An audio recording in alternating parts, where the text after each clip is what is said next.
Powerful collaborations, cutting-edge science, and curious minds coming together for a glimpse of the future.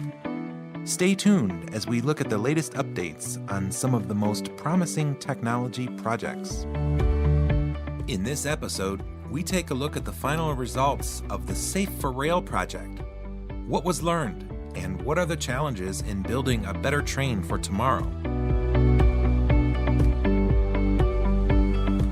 I'm Peter Balland from Technicon, and today we are in the offices of TTTech in Vienna, speaking with Arjan Geven about Safe4RAIL, a 2-year project which is near completion.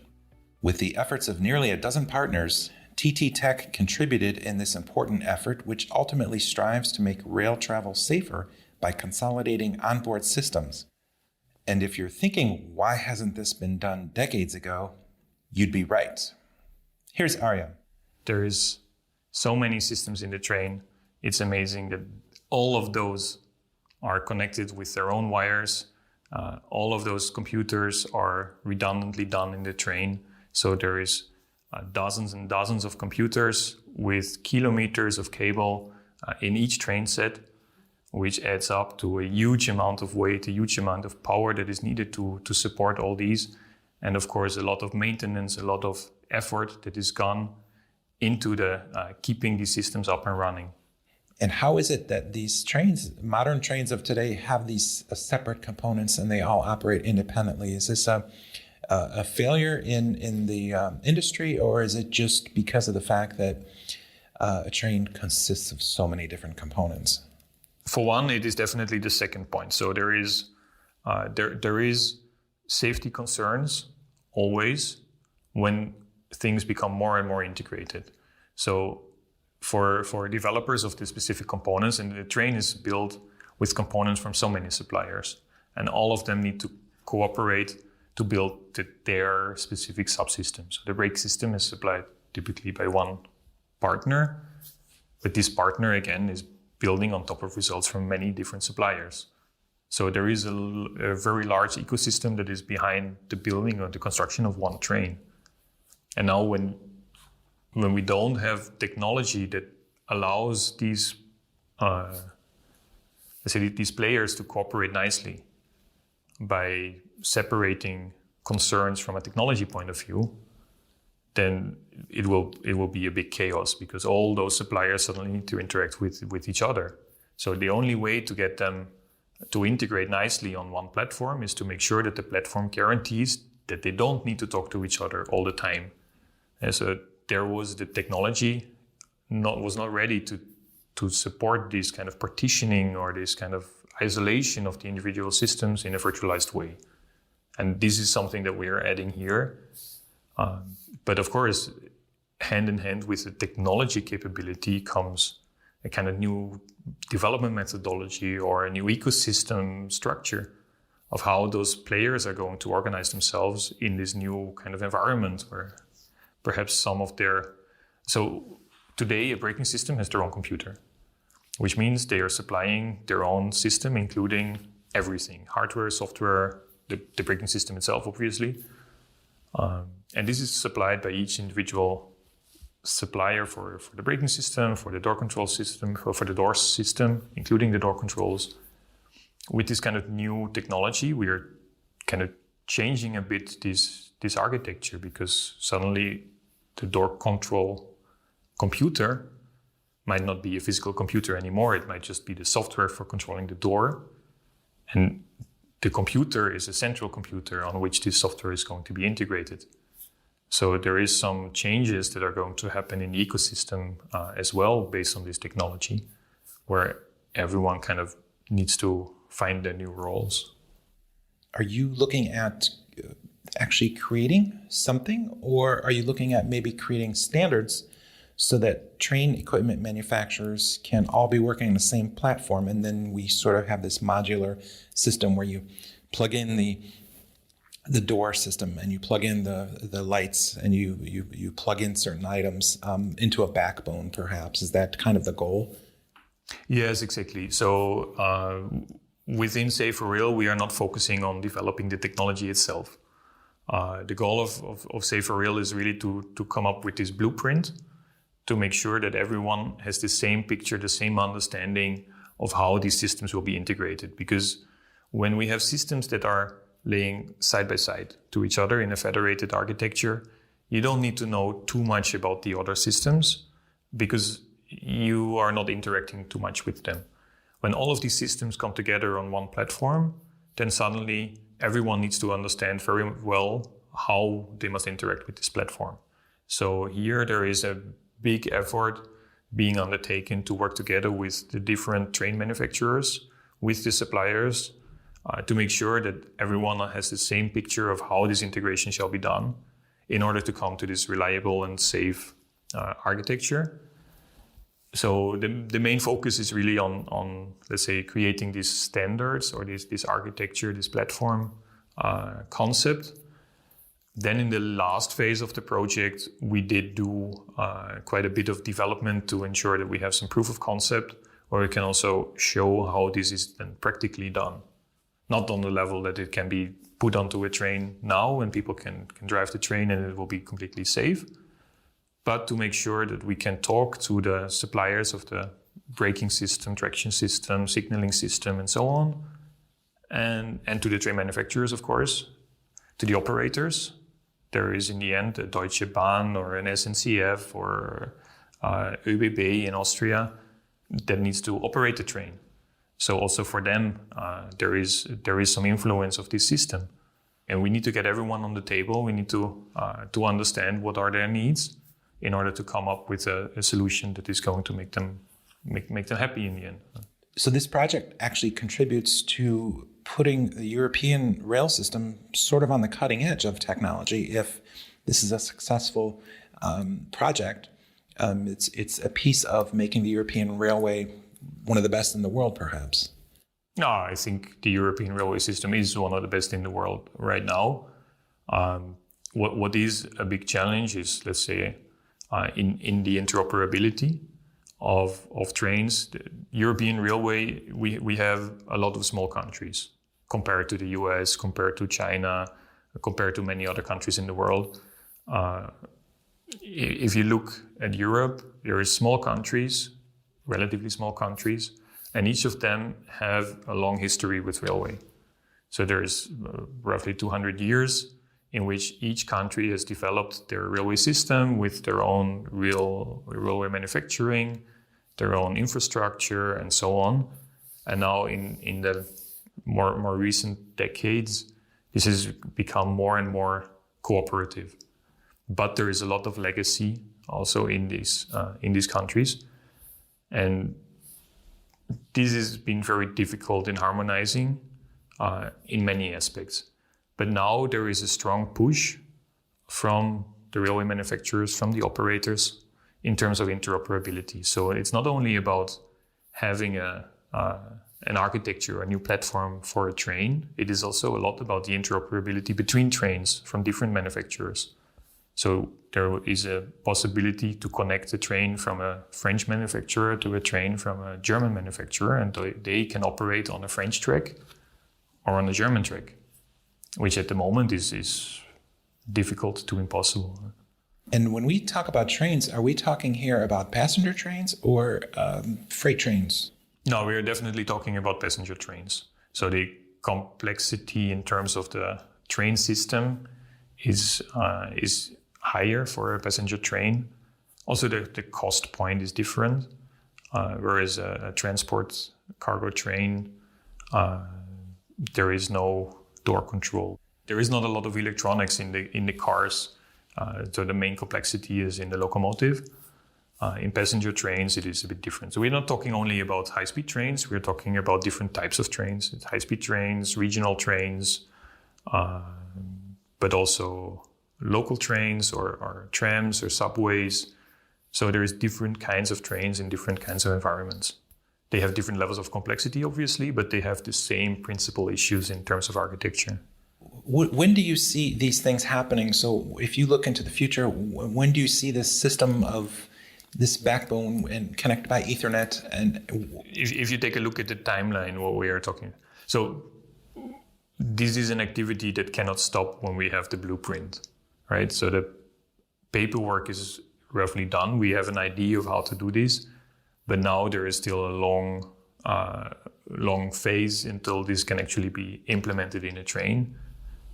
For this, we estimate, let's say, roughly 4 years from now on, where there is a next phase, which we just started actually.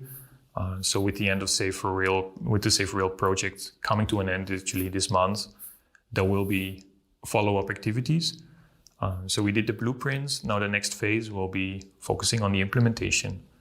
So we are implementing those proof of concepts into a higher level of maturity so that we can demonstrate in the end that there is a network, that there is architecture, that there is the platform on which the applications can be integrated. And also that we show that this integration can be done.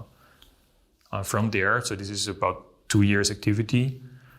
From there on, there will be another 2 years of moving from a demo system to a system that is in a real train. So we're talking about 4 years from now until you see something that is close to market introduction. 2022 to 2024 is kind of when you see this hitting the real train. Then there is some certification time that is needed in order to get this train onto the track. So this is kind of the time frame that we're talking about. So how does the Safe4RAIL project contribute to the future of the railway in Europe? The main goal of this system, it is actually not to increase the safety of the train.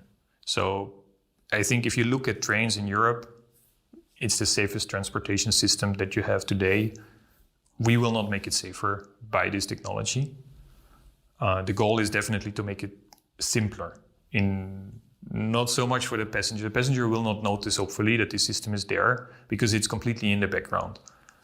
What it will do is it will make it simpler, both for the train manufacturers, who have less work in developing new trains, making it more modular, so for them it's easier to put in new systems, to make the train more advanced. It will make it easier for suppliers because there are things that they do no longer have to care about. And it makes life easier for the operators because the operators have less parts that they have to maintain. They have less repairs for specific components because there's less specific components, which make things also easier to handle in terms of, let's say, components running end of life, out of stock or whatever. The maintenance engineers that have, let's say, an easier life. And in the end, the train being cheaper because all those things, when you can reduce on the efforts for the train manufacturers, you can reduce on the efforts for the train component suppliers, you reduce the efforts for the operators. In the end, the train is cheaper, train operation is cheaper. All of those add to more cost effectiveness in the train system, the punctuality and so on. We can put new systems into the train more easily because you can integrate systems later on onto the same backbone architecture without fundamentally changing or cabling or whatever things inside the train. So you will make also the upgradability of the trains or of this train control and management system more easy. And I think there are big advantages. You had a unique way of testing some of your efforts with this project. You didn't need to rely on outside field testing so much. Can you comment a little bit about that?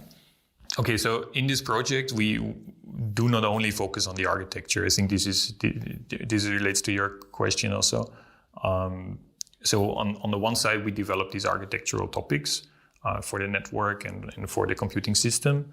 The other part is related to improving the testability or at least the simulation capabilities of the system so that in the end, we can test more of the systems outside of the track in the labs and ensure that we reduce the time that is needed to spend on the track. Because track time is expensive, it is difficult to integrate everything on a test train. You need to reserve this track time in advance. Any minute of this that we can reduce, it saves development time, it saves effort, and it saves money. So here we wanted to ensure that we get simulation results, but also testing in distributed environments where we connect the components together over the internet, basically, and see if they can cooperate to each other. What must be said, I think this is an important topic, is that it's not Safe4RAIL in itself. So in Safe4RAIL project, we might come to it later. The Safe4RAIL project is actually one of two projects that is dealing specifically with the train control management system. So it is part of this funded initiative by the European Commission, which is Shift2Rail. Shift2Rail is a 7-year program aimed at improving the competitiveness and the technology inside the trains in different areas. And one of those areas is the train control management system. There's two projects, as I said, dealing with this topic specifically. One is Safe4RAIL, the other one is Connecta. And Connecta is, let's say, the members project. So this is the project inside Shift2Rail that is directly linked to the, let's say, to the train manufacturers, to also the operators. So there's operators, manufacturers, and suppliers involved in this project. So it's not Safe4RAIL alone that is defining these architectures. It's a very close collaboration between these two consortia. And now that this project has ended, can you tell us what you've learned? Were there any surprises, any unexpected results that came to light? So for me, what was new, I'm not from the railway industry. So I'm working in electronics. I'm working in the aerospace department, and the train is not the same as an airplane. Okay, the challenges that you have in aerospace are similar. We also want to simplify electronic architecture. We also care about size, weight, and power of electronics, but we have less complexity somehow in the system when it comes to the dynamics of the system. Because an airplane is an airplane and it will not change over time. When you have a train can be coupled, decoupled. You have suddenly a longer train, a shorter train. You have very strong interactions with its environment through the signaling system. There is communication to the track. There is communication to the stations.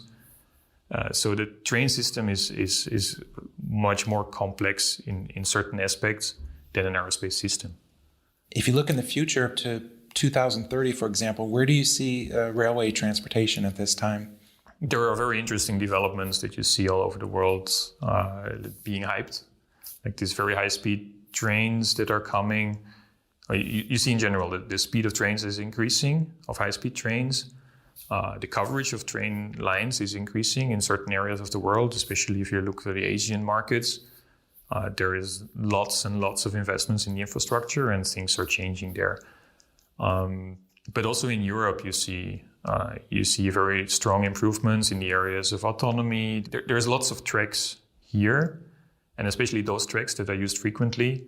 The goal is, let's say, in the next 10 years, is to also increase even more the capacity of these tracks. How can you reach this, and what is the role, perhaps, of also Safe4RAIL? Is that we want to ensure that there is safe communication within the train, and perhaps also in the future safe communication between trains, so that trains do not need these long safety distances to drive behind each other. And when trains can operate more closely together, then the track capacity can increase by a lot of, say by a factor 2 or 3 even. If trains can drive with a few meters distance, and we can communicate safely between those trains, so that when the first train breaks, the second train immediately notices and also brakes, and this can be handled safely, then this has a very strong impact on the capacity of especially these main lines. Give us the names of some of your larger partners here, or your largest contributors. Yeah, so the consortium is consisting of 11 partners. There is several research institutes and industrial partners. Very interesting is that it's not the typical railway consortium.